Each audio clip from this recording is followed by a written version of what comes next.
नमस्कार दोस्तों, आज हम आपके लिए लेकर आए हैं उत्पन्ना एकादशी की पौराणिक कथा। एक समय की बात है जब भगवान श्री कृष्ण और युधिष्ठिर महाराज के बीच संवाद हो रहा था। युधिष्ठिर महाराज कहते हैं कि हे भगवान, आपने हजारों यज्ञ और लाखों गौदान को भी एकादशी व्रत के बराबर नहीं बताया, तो कृपा करके मुझे मार्गशीर्ष मास में कृष्ण पक्ष में आने वाली एकादशी के महत्व के बारे में बताएं। यह एकादशी इतनी विशेष क्यों है और किस प्रकार यह इतनी मंगलमय बनी है? इसके उत्तर में भगवान श्री कृष्ण कहने लगे, मार्गशीर्ष मास में कृष्ण पक्ष में आने वाली एकादशी पर एक भक्त को एकादशी व्रत करना चाहिए।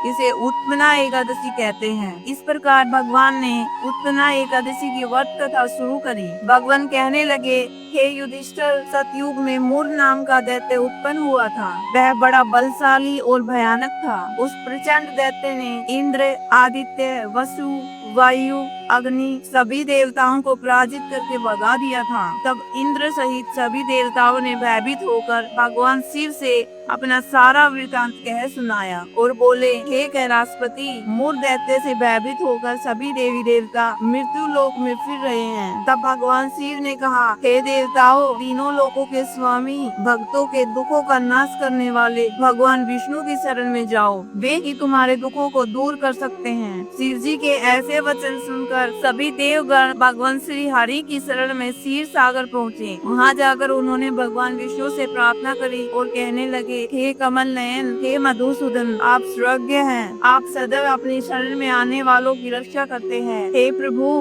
ब्राह्मण कुल में नारी जम नामक एक शक्तिशाली दैत्य उत्पन्न हुआ है। देवताओं की रक्षा करने वाले मधुसूदन, आपको नमस्कार है। आप हमारी रक्षा करें। दैत्यों से भयभीत होकर हम आपकी शरण में आए हैं। आप इस संसार के कर्ता हैं और संहार करने वाले हैं। सबको शांति प्रदान करने वाले आकाश और पाताल भी आप हैं। सबके पिता में ब्रह्मा, सूर्य, चंद्र, अग्नि, सामग्री, होम, आहुति, मंत्र, तंत्र, जप, यजमान, यज्ञ, कर्म कर्ता, भोक्ता भी आप ही हैं। आप सर्वव्यापक हैं। आपके सिवा तीनों लोकों में चर तथा अचर कुछ भी नहीं है। हे भगवान, दैत्यों ने हमसे स्वर्ग को छीनकर उसको भ्रष्ट कर दिया है और हम सब देवी देवता इधर उधर भागे फिर रहे हैं। आप उन दैत्यों से हम सब की रक्षा करें। इंद्र के ऐसे वचन सुनकर भगवान विष्णु कहने लगे, हे इंद्र, ऐसा मायावी दैत्य कौन है जिसने सब देवी देवताओं को जीत लिया है? उसका नाम क्या है? उसमें कितना बल है और किसके आश्रय में है तथा उसका स्थान कहाँ है? भगवान के ऐसे वचन सुनकर इंद्र बोले, हे भगवान, प्राचीन समय में एक नारी जम नामक राक्षस था।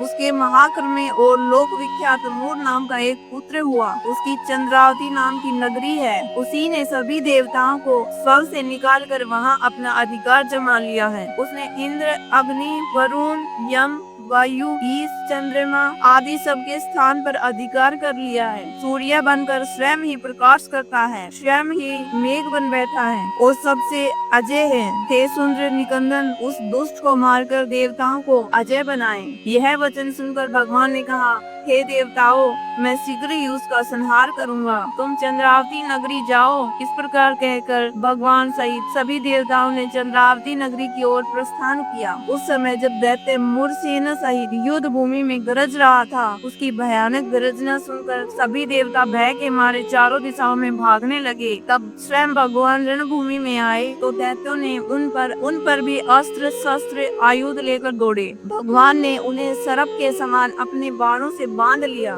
बहुत से दैत्य मारे गए, केवल मूर बचा रहा। वह अविचल भाव से भगवान के साथ युद्ध करता रहा। भगवान जो भी बाण चलाते उसके लिए पुष्प बन जाता। उसका शरीर छिन्न भिन्न हो गया, किंतु वह लगातार युद्ध करता रहा। दोनों के बीच मल्ल युद्ध भी हुआ। 10,000 वर्ष तक उनका युद्ध चलता रहा, किंतु मूर नहीं हारा। भगवान थक कर बद्रिकाश्रम में चले गए। वहाँ हेमवती नामक सुंदर गुफा थी। उसमें विश्राम करने के लिए भगवान उसके अंदर प्रवेश कर गए। यह गुफा 12 योजन लंबी थी और उसका एक ही द्वार था। विष्णु भगवान वहाँ योग निद्रा की गोद में सो गए। मूर भी पीछे पीछे आ गया और भगवान को सोया देखकर मारने को उद्यत हुआ। तभी भगवान के शरीर से उज्जवल कांति में रूप वाली देवी प्रकट हुई। देवी ने राक्षस मूर को ललकारा, युद्ध किया और उसे तत्काल मौत के घाट उतार दिया। भगवान श्री हरि निद्रा से उठते हैं और उस तेजस्वी कन्या से पूछते हैं, देवी आप कौन हैं और इस असुर का वध किसने किया? तब वह अपने हाथ जोड़कर विनम्रता से कहने लगी, हे पूर्ण पुरुषोत्तम भगवान श्री हरि, मैं आपके ही दिव्य शरीर से उत्पन्न हुई हूँ और यह असुर आपको सती पहुँचाना चाहता था, इसलिए मैंने इसका वध कर दिया।